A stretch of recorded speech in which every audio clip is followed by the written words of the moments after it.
I was watching a YouTube video from the Consumer Protection Hub on Naomi Klein's book titled No Logo. In this video, a quaint Disney town is brought up as a symbol of the growth of corporate branding. Naomi Klein argues that Disney has reached brand nirvana and how they're able to create a fully branded town. Because Disney has been at this for so much longer than most companies, they have gone further. And what they have done is they have built, in a sense, they've reached brand nirvana. They have built a Disney town called Celebration, Florida. Have you been dreaming of going back to those days gone by? Well, welcome to your dream come true. Welcome home to Celebration, Florida. It's not about just going there on your vacation or extending a fantasy from a film of just a little bit longer. You can live your whole life inside the brand. And that's what thousands of families have done. They've packed up the kids and moved into the Disney brand full time.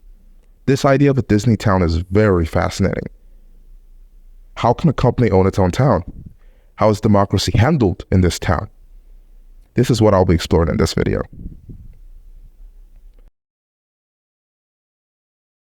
Celebration was a town built by the Walt Disney Company in the mid-1990s.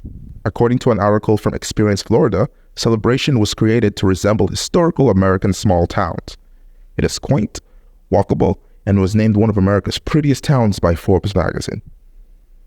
It is located near Disney World and has pretty views and pastel-colored buildings. The town Celebration has convenient access to both medical and social needs. This has led to Celebration having a sizable elderly population and a sizable disabled residents population. It is a beautiful town and ideally a great place to live. Under Florida law, Celebration, Florida is classified as a community development district. A community development district is an alternative to standard municipal incorporation. Municipal incorporation is a term for local governing bodies like the city of Los Angeles or the city of New York.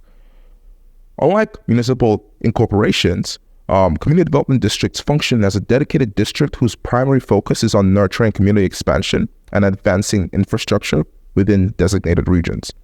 The justification for creating community development district is that by outsourcing development tasks to residents and landowners in the early development process, cities can develop facilities and services that would actually be used by residents and landowners.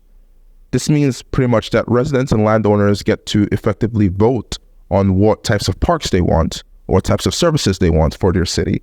And this effectively makes sure that the services that are built are services that will be used by the residents and the landowners. This effectively helps save money. Now, this sounds like a great deal, but in reality, community development districts give an outsized power to landowners. In the United States, people have a right to vote and decide on the direction of any municipality they live under. The right is not tied to property. It is tied to residence. If a person rents an apartment in Los Angeles and becomes a resident of the city of Los Angeles, they are allowed to vote for Los Angeles city policies. This is not necessarily the case under CDDs. Under CDDs, landowners alone get to vote for the board of supervisors and other managers of the development for the first 6 years.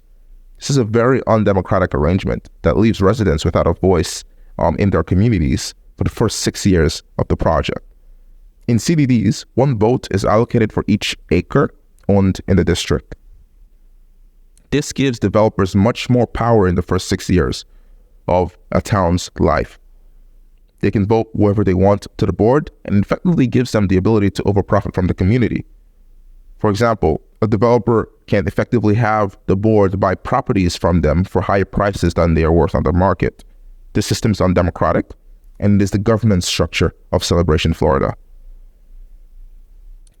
It is important to know that Celebration is no longer ran by the Walt Disney Company.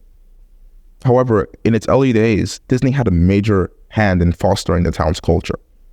There was a strong attempt from company officials to create a racially diverse town. To ensure this, the Walt Disney Company placed advertisements in newspapers and magazines that catered to Black and Hispanic people, printed brochures featuring minority members, and held a lottery for homes to ensure that developers could not discriminate based on race. These efforts failed. In the 2000s, Celebration, Florida was 88% white in a county that was 59% white. This showed that for one reason or the other, white people were just more likely to move into this town than other demographics of people. Around Celebration, Florida are towns of predominantly Black and Hispanic people. As of 2020, Celebration has a 75% white population. According to the Lewis Mumford Center at the University of Albany, segregation has increased from 1990 to 2000 in almost every large suburban area. What makes Celebration, Florida special is that despite Disney's attempt to create a racially diverse town, the town still ended up being racially segregated. This is indicative of some larger trend. Ultimately, Celebration is a beautiful, walkable town. It has a fascinating history, and I hope you all enjoyed learning about that history.